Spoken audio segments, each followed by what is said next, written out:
Good morning sa ating Diyos na makapangyarihan sa lahat. At bago po tayo magpatuloy sa gawain po ay tayo po ay sama-samang dumuli sa panalangin sa ating Diyos na buhay. Hallelujah! Hallelujah! Dakilang Diyos sa mga makapangyarihan sa lahat na siyang nagtatakda ng kawakasan sa pasimula pa lamang at siyang nakakita ng lahat ng mga bagay sa pasimula pa lamang. Maging araw na ito, Ama, na yung tinakda para sa aming pag-aalay sa iyo ng aming mga pagsamba. Ikaw ang siya nakakatalastas sa aming mga puso. Wala kaming bagay na maring maitago o malihim sa iyo, Ama. Hallelujah! You have ordered the steps of your saints, O God. Hallelujah! Ikaw po ang siyang magpapalayok at wala pong karapatan ang putik na tumutol sa kamay ng magpapalayok. Ang tangi niyang gagawin ay sumunod, tumalima. Kaya po, Ama, hallelujah, dakilang Diyos na makapangyarihan sa lahat. Ikaw lamang siyang nagtataglay ng isang katapatan na walang katulad. Nagbigay ka ng pangako sa iyong bayang Israel, Ama. Hallelujah, at kailanman ay hindi ka tumalikod sa pangakong ito. At gayon din sa iyong iglesia na babalikan, hallelujah, may pangako ka, Ama, ng pag-agaw. May pangako ka, Ama, na pagbabago ng katawang ito, na may kamatayan. At may pangako ka, Ama, binigkas ng mga labi ng aming Panginoong Hesus. Hallelujah, higit pang mga bagay ang gagawin nyo sa mga bagay na ito. Hallelujah. Dakilang Ama, narinig namin, naunawaan namin ang pangako. Tulungan mo po kami, Ama, na maranasan ang pangakong ito, Ama. Yes. By faith, O God. Tinatagubilin namin sa iyo, Ama, umagang ito. Walang aksidente, ang lahat ng bagay ay inilaan mo, Ama. Kaya po, Ama, ang aming kapayapaan, ang aming kapunuan, ang aming katiyakan at ang aming pag-asa ay tanging sa iyo lamang, Ama. Nagtitiwala kami, Ama, hindi sa bisig ng tao, kundi sa isang Diyos na makapangyarihan sa lahat, ang Diyos ni Abraham, Isaac at Jacob, ang Diyos na humati ng dagat na pula, ang Diyos na nagbigay ng pagkain sa loob ng 40 taon. Hallelujah! Ang Diyos na nagbigay ng haliging ulap, ang Diyos na nagbigay ng haliging apoy. Hallelujah! Ikaw ay Diyos na hindi nagbabago noong, ngayon at magpakailan-kailan pa man. Ikaw lamang ang aming Diyos na nasasambahin at paglilingkuran. Ikaw lamang, Ama. Kaya po, Ama, ang lahat ng kapurihan at kaluwalhatian at kadakilaan na iniaalay namin sa iyo at tanging sa iyo lamang, Ama, sa matamis at makapangyarihang pangalan ng Panginoong Hesus. Amen. Hallelujah. Hallelujah. Atin pong buksan natin mga banal na kasulatan at puntahan po natin yung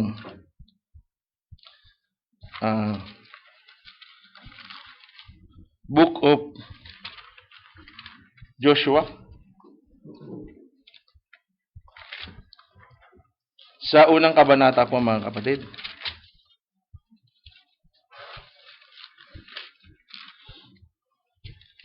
At atin pong basahin yung pasimula sa talatang 3, patuloy po hanggang sa talatang 5. Atin pong basahin, mga kapatid. Yun yung pong nasumpungan na, mga kapatid. Every place that the sole of your foot shall tread upon, that have I given unto you, as I said unto Moses, from the wilderness and this Lebanon even unto the great river, the river Euphrates, all the land of the Hittites, and unto the great sea, toward the going down of the sun, shall be your coast.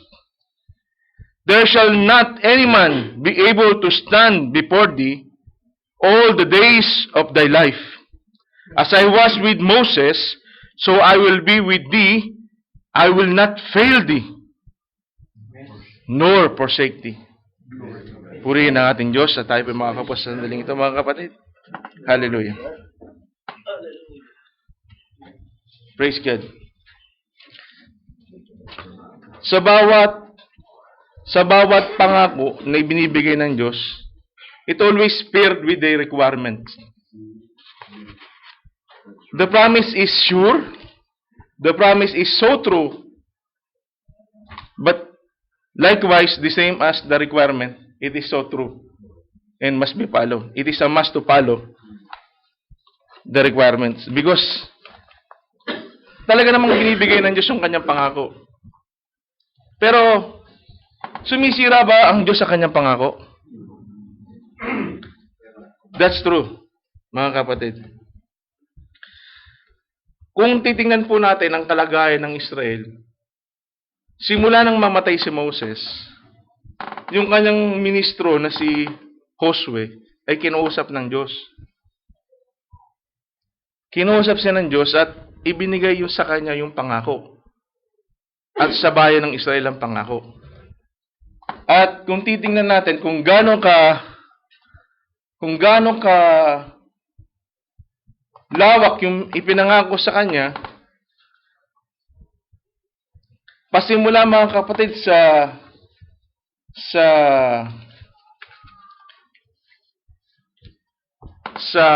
dagat na pula,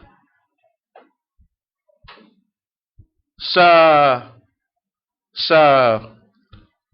lawak ng ibinigay sa kanya na ipinagkaloob sa Israel na mga lugar, sapagkat kung ating pong babalikan, from the wilderness and this Lebanon, from the mountain of Lebanon, mga kapatid, the great river Euphrates, gaano kalaki ang great river na ito, na tinatawag na Euphrates?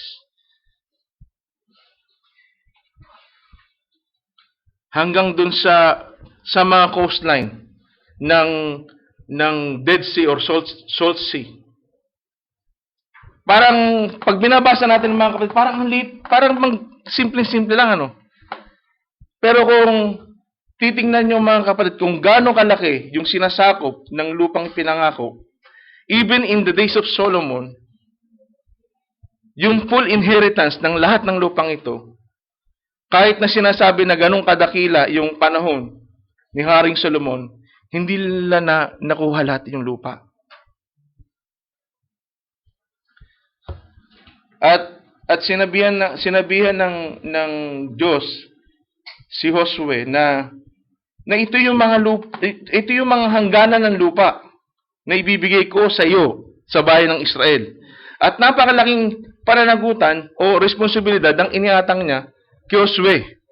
Siyang maghahati sa mga lupang ito sa tribo ng Israel. Kung susubaybayan natin mga kapatid, ang exhortation ay maikli lamang, pero kaya po i-ano natin, ano ko po yung i-try ko po na ilatag. From chapter 1 to chapter 6, it is a series of the conquest of Israel. It is a series of victory. Ito ay sunod-sunod na pananagumpay. But it doesn't mean na kahit na sunod-sunod ng pananagumpay ng Israel, it doesn't give an assurance that the following battle they will have the victory. Suddenly it is a total degrees 360 degrees turn. From triumph, they experienced the agony of defeat. Natalo sila sa bayan na Ai. Pero ang pangako, walang makatatayo sa iyong harapan. Sinira ba ng Diyos yung kanyang pangako?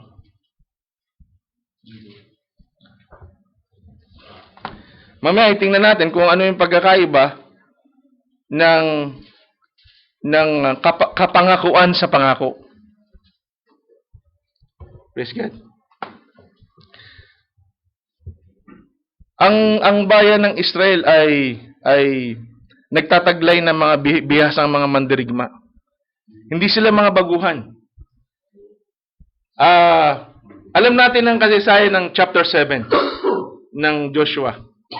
Binigay sa kanila yung full instruction. Kung titingnan natin Joshua chapter 7. Papasimulan natin sa 17. Oh, no. Joshua chapter 6, verse 17.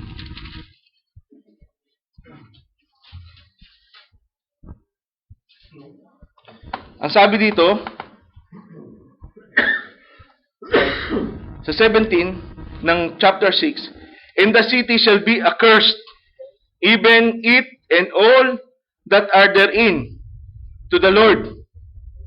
Only Rahab, the harlot, shall live, she and all that are with her in the house, because she hid the messenger that we sent. And ye, in any wise, keep yourselves from the accursed thing, lest you make yourselves accursed when you take off the accursed thing, and make the camp of Israel accursed and trouble it." Malinaw itong binigay na instruction na paalala ng Diyos. Bakit magpapaalala ng Diyos? Because there is a tendency. Right? Merong posibilidad. Kung hindi nga sabihin, magiging malinis ang napagkakamali. Di ba? Ngayon, kung kukuha sila ng anumang bagay doon na hindi sinabi ng Diyos na wag kukuha ng mga bagay na sinumpa, wag paroromay ng Israel, hindi magiging mabigat para sa kanila. Pero nagsalita ang Diyos. Sinunod niya. Dapat itong masunod ang sinabi ng Diyos. Sa kalagayan ni Achan, maaaring ginawa niya ito dahil he want to secure something for his family. Maliit lang naman to, just a wedge of gold and a Babylonian garment. Itinago niya, mga kapatid. Tinago niya sa tahanan nila. Ang sabi niya siguro sa kanyang sarili, wala naman to, maliit na bagay lang to. Pero naniniwala ko, hindi niya itatago yun kung wala siyang narinig na wag kukuha. May narinig siya, mga kapatid. Kasi ba't mo itatago kung walang sinabi? Pero tinago niya, mga kapatid. And you know, mga kapatid, concealed sin is too costly. Concealed sin is too costly. Bakit kaya ang cycle ang kalagayan ng Israel, they will be obedient, they will experience victory, and then they will experience blessing, and then they get relaxed. And then when they get relaxed, they experience disobedience, they experience this defeat, and then agony. And then, pag naramdaman na nila yung hirap, they will experience repentance, followed by obedience, followed by victory, followed by blessing, iikot ulit. Right? Every time Israel is pushed out of their land, there is a transgression. Every time that there is dispersion, there is transgression. In a Christian life, every time that there is a fall, there is a transgression. Every time there is a concealed sin that you did not profess or did you not repent or hindi mo kinumpes sa Diyos, hindi mo kinumpes sa tao na dapat mong hingyan ng tawad, there is a consequence. And then, magsisisi ka. Then, susunod ka, nagsisi ka. And then, mananagumpay ka. And then, tatanggapin yung blessing. And then, magiging relax ka ulit. And then, see? Sabi ng prophet, Israel should be marching forward. Right?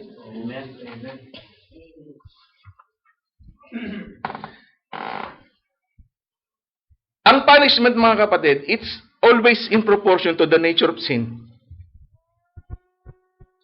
Nung nagkasala si Eva, sa laman na Eden, God is just. He will make judgment righteously. He will punish righteously in proportion to the nature of the sin. Hindi man bibigyan pinarusahan kay Eva. So, what is the purpose of the judgment or the punishment? To make a person realize the gravity or the nature of his sin. Right? Punishment is profitable. Paano naging profit ng punishment?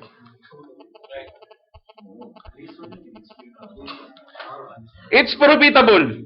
It will make you realize kung gaano kabigat yung naging kasalanan mo. Ang bata, pag pinalo mo, sasabihin mo, anak, ayaw kitang paluin. Pero ito yung ginawa mo. Ang anumang punishment sa kasalukuyan ay hindi ikaliligaya. Dapat kapag ito'y tinanggap ng may tamang puso at tamang espiritu, ito ay magbubunga ng katwiran at mabuti. Praise God. Hallelujah. So every judgment is answerable to the sin, to the nature of sin. Magbigay tayo ng halimbawa, mga kapatid. Sodom and Gomorrah burn with what? They burn with unnatural lust, unclean, unnatural lust toward one another. Babae sa babae, lalaki sa lalaki. So they also burn according to the nature of their sin. Because God is a righteous judge. Kailanman, hindi humahatol ang Diyos ng hindi matuwid na hatol. At kung anong kaparasuhan ang tinatanggap ng isang mananampalataya, kung bakit hindi siya makabangon-bangon, kung bakit hindi siya makamove forward. Sabi ng prophet, the church today must be marching forward. And Israel did not march forward in chapter 7 of Joshua. Because there is a concealed sin. And Joshua doesn't know about it. It is very costly, mga kapatid. Hindi natakot si Achan. So, mga kapatid, it is about understanding the promise and acting on the promise. Understanding the promise and acting on the promise. Alam natin, may tinanggap tayong pangako sa Diyos. Anong gagawin mo sa pangako ng Diyos? Anong gagawin mo sa pangako ng Diyos? Napakahalaga na makita ng isang mananampalataya. Magtanong siya sa Diyos, bakit hindi ako makamove forward? Oh God, help me see it. Is there a concealed sin in my life? Are you trying to ignore it or you really miss it or you hindi mo ito nakita? Kung hindi mo nakita, mabiyaya ang Diyos. Ipapakita sa iyo.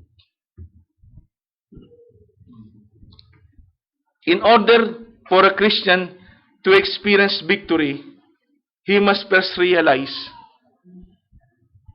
kung anong pangako yung tinanggap niya sa Diyos at kung paano siya kikilos ayon sa pangako na yun. Sabi ng prophet, there are many Achans in the church. That's why the church cannot move forward. They're ignoring this concealed sin. They're always hiding under the carpet.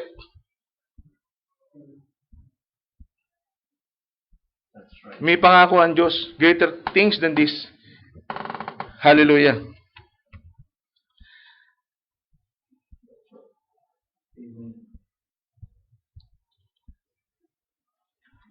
Walang kasalanan walang kasalanan yung 36 na namatay sa pakikidigma ng Israel sa ay.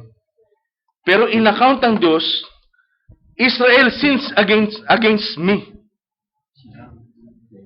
Israel sinned against me. Kanina na napansin natin kanina na ang Diyos laging tumutupad sa kanyang pangako. Pero mga kapatid, sabi ng Biblia, sinira ng Diyos ang kanyang kapangakuan. Sinira ng Diyos ang kanyang kapangakuan. Dapat ang pangako ay nanatili. Paano nangyari na sinira ng Diyos yung kanyang kapangakuan? Tingnan natin mga kapatid sa Numbers chapter 14 verse 34.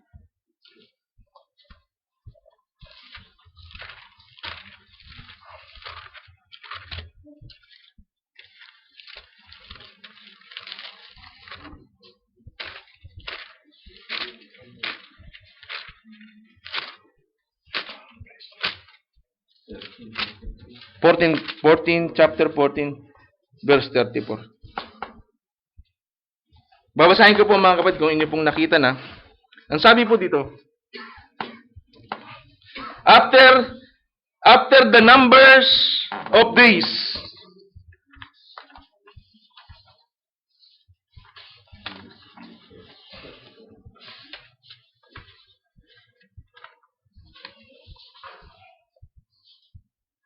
okay. After the numbers of days. After the numbers of days in which ye search the land, even 40 days, each day for a year, shall ye bear your iniquities, even 40 years, and ye shall know my breach o promise. Sa Tagalog, ano sabi mga kapatid? Sisirain ko ang aking kapangakuan. Pagsira ko sa aking kapangakuan. Sumira ba ang Diyos sa kanyang pangako? Sila muna. Hindi naman sisira ang Diyos sa pangako sa atin eh. Kahit kailan. Tao ang laging sumisira sa pangako. Ipakikilala ko sa kanila ang aking pagsira sa aking kapangakuan. Amen? That's right. Subalit, hindi niya sinira ang pangako. Yung kapangakuan ay nasinira niya. Sinira niya sa isang henerasyon ng Israel. Pag binalikan natin ang henerasyong lumabas sa ilang, sinira ng Diyos ang kapangakuan niya sa henerasyong ito. Walang nakaligtas. Walang nakarating sa lupang pangako. Maliban na lamang sa 2 tao na kinalugdan ng Diyos.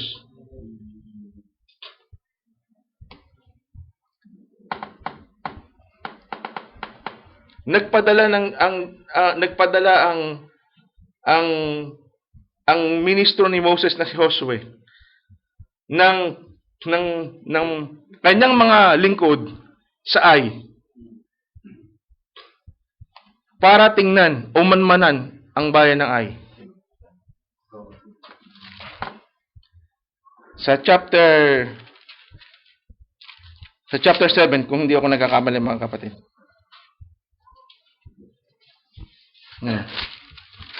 Chapter 8 mga kapatid.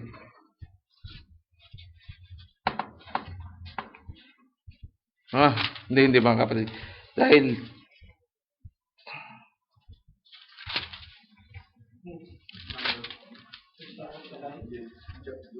after ng Jericho mga kapatid,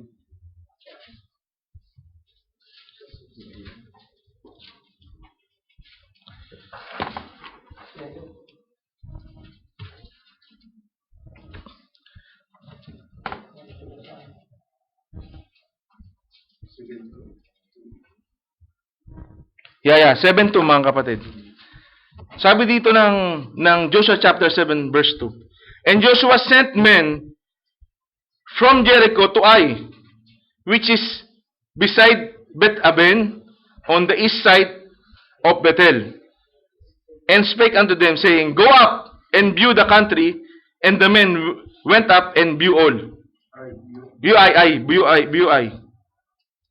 Verse 3, And they returned to Joshua and said unto him, Let not all the people go up, but let about 2,000 or 3,000 men go up and smite Ai, and make not all the people do labor thither, for they are but few. But they are all but few. Ikaw ba naman ang manalo sa Jericho? Gaano kalaki yung Jericho? Tsaka gaano katibay ang muog ng Jericho? Sabi nila, di na kailangan. Magsugo ka na lang ng 2,000 o 3,000. Kasi kukunti lang naman eh. Hindi na alam nung kukunti yung mga ito, mga biyasa sa pakikipagdigma. Di man lang sila sumangguni sa Diyos. Sabi dito, For they are but few. So there went up thither of the people about 3,000 men, and they fled before the men of Ai. And the men of Ai smote of them about 36 men, for they chased them from before the gate even unto Shebarim, and smote them in the going down, wherefore the heart of the people melted and became as water. Yung sobrang confident minsan mga kapatid, nasa end time ako. Tsaka, ang taas ng mga kapahayagan. Hindi ito katulad ng sa iba. Kasi simpleng-simple lang yung mga bagay. Hindi na kailangan masyadong pwede na mag-relax. Kasi na-reveal na eh. Sabi nung mga lalaki, wag nang marami, wag na lahat. Pahihirapan natin yung buong bayan. Kukunti naman sila. Kayang-kaya natin sila. Sobrang confidence na nila, no, mga kapatid. Kaya doon nakakapasok yung mga pagkakataon na isang mananampalataya bumabagsak. Sa dami ng pagpapala, sa dami ng kapahayagan, dumarating yung cycle. A series of spiritual victories, then suddenly, series of spiritual agony and defeat. Hindi pala pwede yung ganun. Kaya, malakas na ako eh. Na-overcome ko na yan dati. Kaya, ngayon, hindi na kailangan niyang pagandaan. Na-overcome ko na yun eh. Bumbuo na yung confidence mo. Hindi na pala nasa Diyos yung confidence. Marami na akong alam. Naintindihan ko na yung 70 weeks. Naintindihan ko na yung 1 week. Naintindihan ko na lahat. Pwede na magparelax-relax. Pwede na pa-sitting pretty. Pakuya-kuya-kuy. Palabas-labas. Paganto-ganto. Tsaka hindi naman maapektuhan ng kaligtasan ko eh. Kasi predestinated ako. Kaya, hindi na kailangan yung hindi na masyadong kailangan mag-ensayo. Parang yung mga magagaling na boxer sa sobrang galing nila, wala nang makatalo sa kanila. Nabubulaga na lang sila. Pag naramdaman na nila yung suntok ng kalaban, malakas to, parang hindi ko kaya. Tapos, eto na. Nagsisisi na. Pero huli na eh. Hindi ka na pwedeng magpalakas eh, doon sa panahon ng pakikipagdigma. Pero dahil mga kapatid, naiintindihan ni Joshua yung pangako, nangyari sa biyaya ng Diyos, naka-inbound siya. Hindi ka aalisin ng Diyos doon sa iiwas ng Diyos doon sa binigsakan mo. Iiwas ko na yung anak ko dito kasi bumabagsak siya dito eh. Dito na lang. Bakit ulit? Hindi ka iiwas ng Diyos. Kahit sabihin ng Diyos, the battle is mine. Kahit sabihin ng Romans chapter 8, verse 37, kung hindi ako nagkakamali, sabi niya na, Nay, but even of all of this, we are more than conqueror through Christ. Kailangan mo pa rin na this time mga kapatid, in chapter 8, ibang-iba yung nangyari. Ang liit lang ng pero kailangan i-ambush nila. Ang Jericho hindi nila inambush. Harap-harapan. Pitong araw, iikot kayo sa buong Jericho. At sa ikapitong araw, 7 ulit kayong iikot sa Jericho. At ihipan ng mga Libita ang mga trompeta. At sa sisigaw si Josue na sumigaw lahat yung Israel. Nagiba yung pader ng Jericho. Walang nagawa ang Jericho. Pero yung maliit lang, kailangan ambusin. Mga kapatid, minsan, itinuturing na isang mananampalataya na maliit lang ang isang bagay. Pero hindi sabi ng Diyos, hindi maliit para sa iyo yan. Kailangan mo ako para dyan. Pakinggan mo ang direction ko para dyan. Too much confidence is very risky. Very risky, mga kapatid. At kahit alam natin may pangako, mga kapatid, hindi natin pwedeng panghawakan na alam ko na yung pangako. At hindi sisira ang Diyos sa pangako niya. Pero pwede niyang sirain ang kapangakuan sa isang taong. Pwede niyang sirain. Subalit ang pangako ay mananatili. Praise God. Mga kapatid, ang nangyari sa chapter 8, sa chapter, medyo bibilisan ko yung patient, mga kapatid. Sa chapter 8, in-encourage ng Diyos si Josue. Kasi si Josue talaga, nung nangyari yun, namatay yung 36, hindi niya matanggap. Sumubsob siya sa lupa, simula doon sa oras na dumating sa kanya yung kaalaman na 36 ang namatay, itinapaan niya ang sarili niya sa lupa hanggang sa gabi. Pati ang mga matatanda ng Israel. At nagsuot sila ng sako at naglagay sila ng abo sa kanilang ulo. Bigong-bigo si Josue. Alam ng Diyos na kailangan ni Josue ng encouragement. Ang sabi, and now the Lord said to Joshua, do not be afraid, nor be dismayed. Sinabi na sa kanya nga nung una, I will not fail you, nor forsake you. Take all the people of war with you, and arise up to Ai. See, I have given it into your hands, the king of Ai, his people, his city, and his land. And you shall do to Ai and its king as you did to Jericho and its king. Only its spoil, its cattle, you shall take as booty of yourself. Lay an ambush for the city behind it. Sa likod pa, hindi harapan. At ang isang kapansin-pansin dito, mga kapatid, si Akan, kung nakapaghintay lang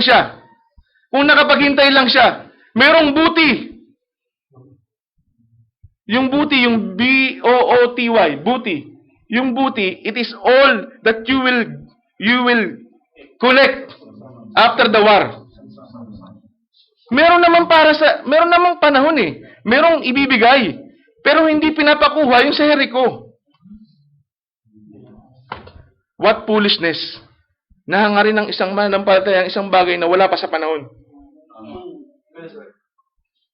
Samantalang, ito, pagkatapos ng ang sabi ng Diyos, lahat ng mga cattle, lahat ng mga bagay na ito, para sa inyo. Hindi makapaghintay si Akan. There's something wrong with his heart. Alam niyo, mga kapatid, ang isang napakahalagang bagay na ito, kahit ang prophet sinabi niya, simula nang na-convert siya, hindi niya binibitiwan itong mga salita nito. I will not fail you, I will not forsake you. As even I with Moses, I shall be with you. Hindi niyo ito binitiwan, mga kapatid. Ganun pa man, kailanman ang lingkod ng Diyos, sa lahat ng araw ng kanyang paglilingkod, meron siyang mga failures, meron siyang mga agonies, pero mga kapatid, lagi siyang bumabalik dun sa salita. Lagi siyang nagpapakumbaba sa Diyos.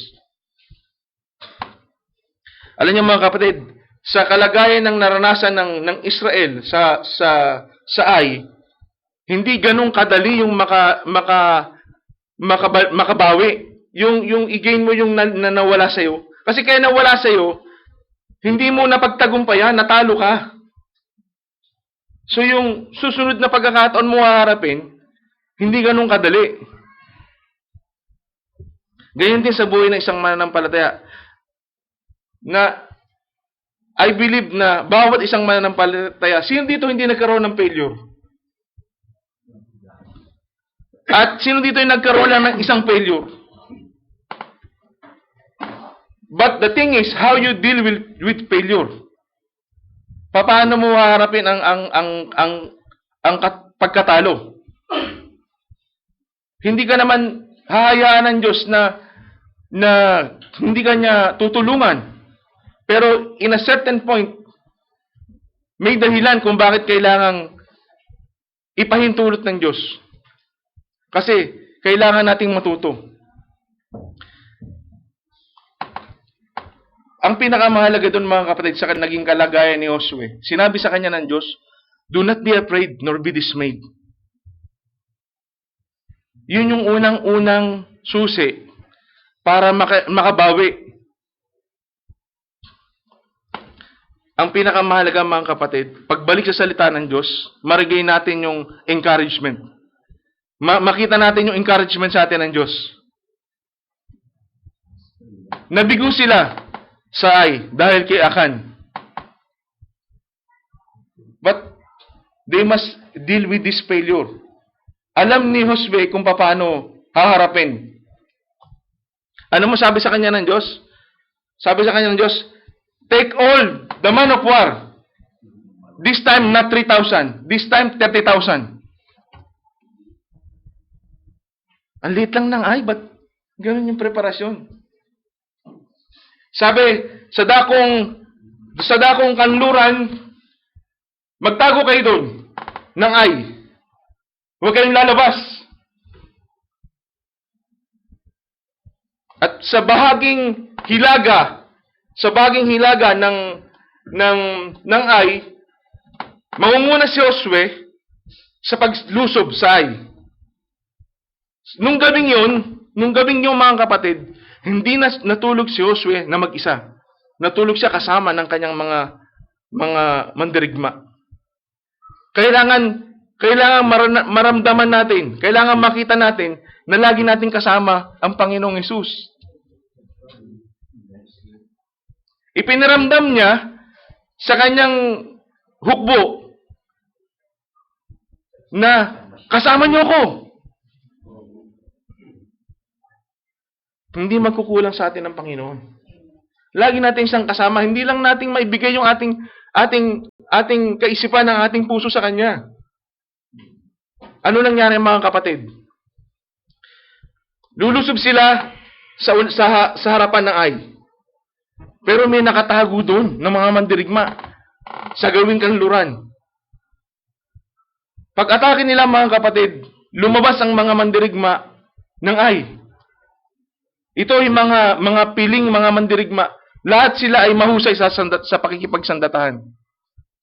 At paglabas nila, tumakbo sila mga kapatid. Tumakbo ang Israel. Ito ay ayon sa instruction ng Diyos. Tumakbo sila. Mga kapatid, ang kaaway, tuso. Ang sabi ng Diyos, be wise as a serpent and be gentle as a dove. You must take on the battle to the enemy.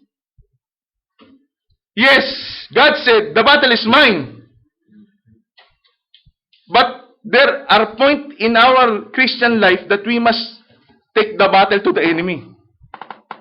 Take on the battle to the enemy. Kung gusto nating ma-possess yung promise, take the battle to the enemy. It's not always nasabihin ng Diyos, kung may marong lubang mabigat na tukso, gagawa ko ng paraan ng pagtakas. Paano ka magiging more than conqueror kung puro patras ang direksyon mo? Hinarap nila ang bayan ng Ai. Pag atras nila, lumabas, wala nang naiwang mandirigma sa Ai. Yung nag-aantay sa gawing kanluran, lumusap papunta ng Ai. Wala na. Wala nang magawa ang Ai. Nung tingnan nila pabalik, nasusunog na ang Ai.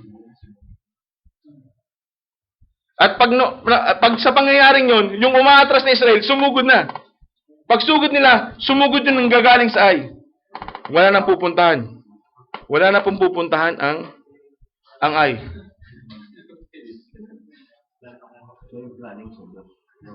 Praise God. Amen. There is a promise to claim. And we must act on the promise, not on our own wit. Mga kapatid, may pangako ang Diyos sa iglesia. Hindi tayo pinangakuan ng Diyos na higit pa sa mananagumpay or for just like that. Higit pa sa mananagumpay. We have to take the promise.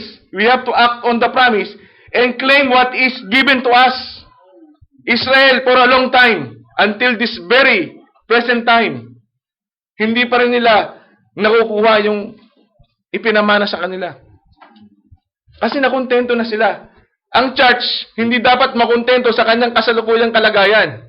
Kailangan maintindihan natin yung pinangako at kailangan kumilos tayo ayon sa pinangako. So, yung pamagat ng ating dissertation ay understanding the promise and acting on it. Mga kapatid, my time is up. Praise God sa unang Diyos. Nanyayaan ko po kayong tumayo lahat, mga kapatid.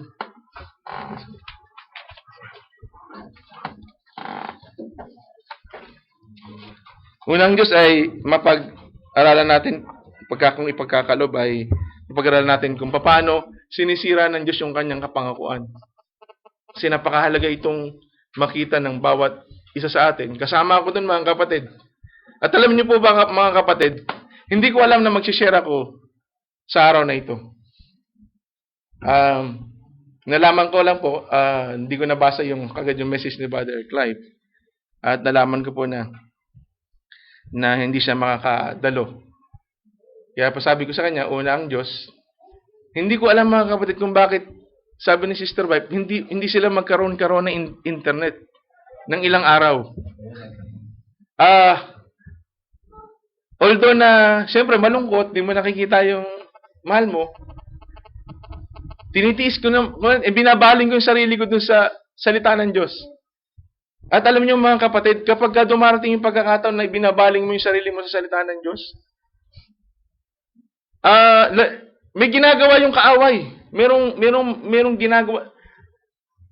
Sabi nga, yung battle is always there. And yung kaaway lagi naghahamon. Kung saan ka niya napapabagsak, doon siya laging kumikilos. Pero hindi ka iiwas ng Diyos na ngayon doon. Dadaling ka ngayon ng Diyos doon. Because God wants you to bring the battle on with the enemy. To win the battle. But with a special instruction. With a special direction. Kailangan makita natin yung direction na yung mga kapatid. Kaya po, tayo po yung magpasalamat sa Diyos. Hallelujah.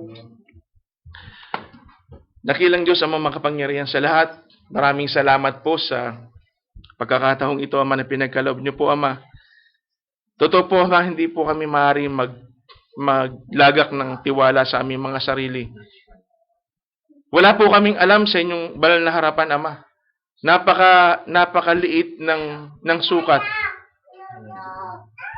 Wala pong makapagmamalaki sa amin na alam na namin ang lahat. Marami po kaming mga pangangailangan sa iyo, Ama. Yes. Marami po kaming kailangang maunawaan. At ikaw lamang po, Ama, ang makapagbibigay sa amin ng kaunawang ito, ng kapahayagang ito, Ama. Dakilang Diyos, all things work together for good to them that love God, according to your purpose, O God. Ito po ang aming pinasalamatan sa iyo, Ama. Nagiging mahirap man ang ilang mga bagay, nagiging unexpected man ang ilang mga bagay, ikaw po ay laging handa, Ama. Kailanman, Ama, hindi ka nagkulang. Ang kailangan lamang po ng bawat isa sa amin, Ama, ang kailangan po namin ay yung pagtitiwala, Ama. Tulungan mo po kami sa aming mga pananampalataya, Ama. Na ang aming pagtitiwala sa iyo, Ama, ay huwag mabahiran ng kahit anumang kaunti mang pagdadalawang isip. Sapagkat, Ama, yung pangako mo po, Ama, ay tapat. At kami po ay kailangan maging tapat, Ama, upang ang pangakong ito, Ama, ay maganap sa aming mga buhay. Tulungan mo po kami, Ama. Iniaalay po namin sa iyo ang lahat ng bagay, Ama. Hallelujah. Lahat po ng bagay, Ama, inaalay namin sa iyo. Para sa iyo lamang po lahat ang kapurihan, kaluwalhatian at kadakilangan. Hallelujah. Sa pangalan ng Panginoong Hesus, hallelujah. Amen and amen. Praise God.